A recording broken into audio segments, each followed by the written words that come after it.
Vous le savez, dans mes passions majeures, il y a la musique. Et vous le savez également, j'ai des goûts musicaux, je dirais pas qu'ils sont bizarres, parce qu'il y a beaucoup plus bizarre, mais j'écoute beaucoup de musique très expérimentale et qui parfois touche au genre musical du noise. De la musique expérimentale qui utilise des bruits très industriels et qui s'amuse à créer des morceaux sans structure rythmique, sans structure harmonique et sans structure mélodique, dans l'objectif de pousser un peu les limites de la musique, d'une manière que je trouve franchement très intéressante. Mais je n'écoute pas ce genre de noise.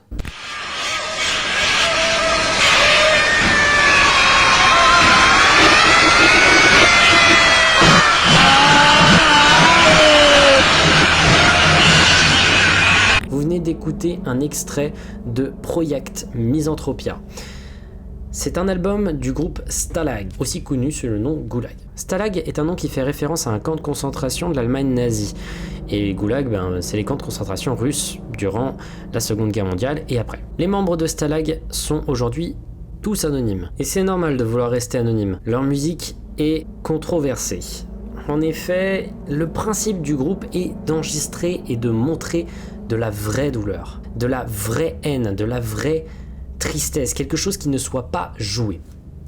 Alors, pour trouver quelque chose comme ça, pour trouver du vrai chaos, de la vraie haine, ils avaient besoin d'enregistrer des patients enfermés dans des hôpitaux psychiatriques et asiles psychiatriques. Alors, que l'on soit clair, ceci n'est pas faux. Ça a été prouvé dans les interviews, ça a été prouvé par des gens. Ce que vous entendez dans ces albums, bien que réarrangé et un peu noisifié, tout ce que vous entendez sont des cris de vraies personnes. Alors ok, là vous allez vous dire, c'est pas très éthique tout ça. Eh bien il faut savoir qu'apparemment, alors là par contre là il faut croire le groupe, tous les patients auraient donné leur accord avant. C'est maigre mais apparemment c'est vrai. La rumeur voudrait que les musiciens derrière Stalag et Goulag soient certains des plus grands musiciens de la scène black metal et industrielle de Belgique et du Pays-Bas. Donc, que l'on soit clair, c'était pas un projet créé par des branques edgy, même si pendant leurs interviews, ils ont l'air hyper edgy, genre on est super dark, ouais, fermez vos gueules, vous faites juste de la musique. Mais néanmoins, ça force le respect. Je crois que je n'ai pas réussi à écouter plus de 5 minutes d'une traite d'un seul de ces albums. J'ai bien fini par tous les écouter en entier, pas dans une traite, très bien résonné avec moi. Je suis extrêmement mal à l'aise devant ce projet. L'activité de Stalag commence avec leur premier album qui est en fait plutôt un EP, Project Nihil. C'est leur album le plus musical. On peut trouver des sortes de mélodies ambiantes en arrière-plan des cris et les cris sont plutôt même mis en arrière.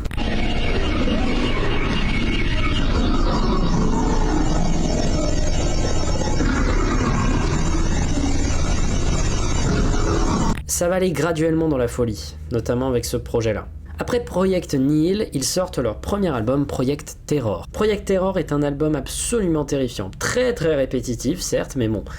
L'objectif est de créer un mood, pas de créer quelque chose de incroyable musicalement, parce qu'il n'y a pas de structure musicale ici. Project Terror est notamment connu pour ce qui se passe à peu près à 31 minutes, où l'on peut entendre quelqu'un se faire étrangler. Il semblerait qu'apparemment ce soit un des membres du groupe en train de se faire étrangler par l'un des patients qu'ils enregistraient.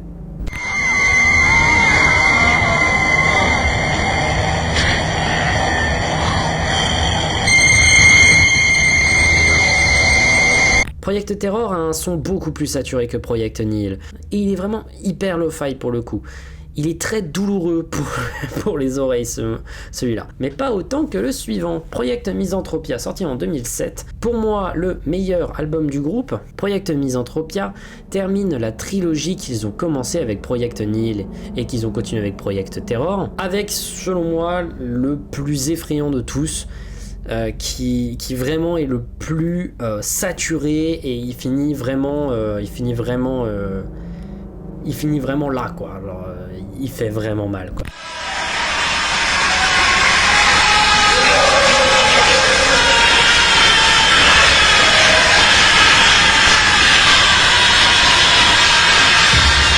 Leur dernier Pure Misanthropia en soi, ça c'est un peu un taille entre Project Misanthropia et Pure Misanthropia, parce que Pure Misanthropia, je l'aime aussi beaucoup, mais pas pour ce qu'il y a à l'intérieur, pour ce qu'il y a au début et à la fin. J'ai l'impression que c'est un peu comme si on nous faisait rentrer dans le camp de concentration en question qui est mentionné dans le titre du groupe. C'est ensuite un voyage en enfer et à la fin on peut entendre des bruits très métalliques, comme si on fermait les portes.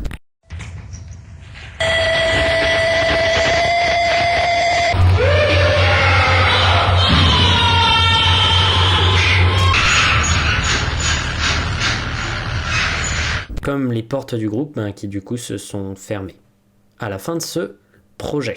Pour finir ensuite sur Goulag, qui n'a créé qu'un seul album, Vorkuta. À la base, Vorkuta voulait faire une trilogie qui devait se constituer de Vorkuta, Norilsk et Kolyma. C'est le nom des 3 pires camps de concentration Goulag russes. Et Vorkuta est une évolution dans le son du groupe. En effet, ils utilisent de nombreux sons orchestraux Vorkuta et également ils utilisent des samples, je crois, de phrases qui auraient pu être dites dans des camps de concentration et qu'on peut entendre au début et à la fin de Vorkuta.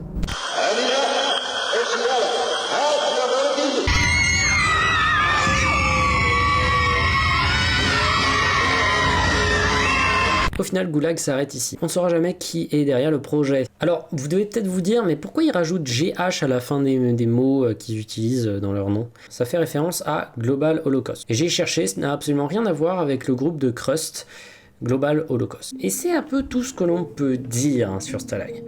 Si le concept et l'ambiance qu'il cherche à nous montrer est vraiment intéressante et vraiment très, très effrayante, il est vrai que l'anonymat et le fait que le projet n'ait pas plus continué laisse un peu sur la fin et également donne l'impression que le groupe est moins intéressant qu'il n'en a l'air. Et ce serait facile de lui cracher dessus en disant que c'est déjà moralement très très bas de faire ça. Ce que je trouve faux parce que les patients donnent leur autorisation et apparemment les patients eux-mêmes diraient que ces séances de cris les auraient aidés. Mais également on pourrait cracher sur eux en disant que leurs albums sont super répétitifs, que ça n'a rien de musical et que au final ça peut même parfois avoir l'air fainéant. Mais moi j'ai pas envie de faire ça parce que des projets étranges, on en a besoin je pense. De projets comme ça vraiment qui te laissent vraiment mal. On n'est pas dans le cas de groupes dangereux comme le pouvait être Anataraj qui pendant leur concert se sont amusés à découper un chat en 2 à la machette. Non, là on est devant un groupe qui a juste pour objectif d'être une sorte de fantôme anonyme qui a donné un projet et qui a disparu lorsqu'ils pensaient que leur projet était fini. Alors pour le coup ils ont parlé dans des interviews d'un projet qui consistait à enregistrer le bruit de gens sourds, donc qui n'ont jamais entendu leur propre voix quand ils crient, pour montrer ce que c'est que la vraie souffrance.